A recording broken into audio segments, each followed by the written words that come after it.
بسم اللہ الرحمن الرحیم۔ السلام علیکم ورحمۃ اللہ وبرکاتہ۔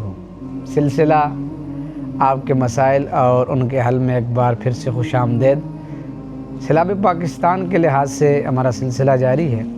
آج بھی اسی سلسلے میں ہماری گفتگو ہے اور جس عنوان سے ہم بات کرنے جا رہے ہیں وہ اسی تناظر میں ہے، لیکن اس کا بطور خاص عنوان ہے مسلمان کا سہارا۔ اللہ تعالیٰ قرآن مجید میں ارشاد فرماتے ہیں وَتَعَاوَنُوا عَلَى الْبِرِّ وَالتَّقْوَى، سورۃ المائدہ ہے، آیت نمبر 2، یعنی نیکی اور پرہیزگاری میں ایک دوسرے کی مدد کرو۔ کتنی خوبصورت بات ہے۔ یاد رکھیے، آج امت محمد صلی اللہ علیہ وسلم ایک کٹھن وقت سے گزر رہی ہے۔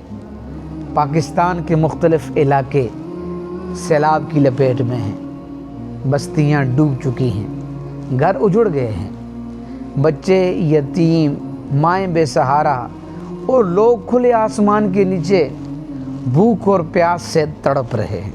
اے سننے والے، یہ وقت صرف تماشائی بننے کا نہیں ہے، یہ وقت ہے کہ انسانیت کے درد کو محسوس کرنے کا، اپنے مسلمان بھائی کے زخم پر مرہم رکھنے کا۔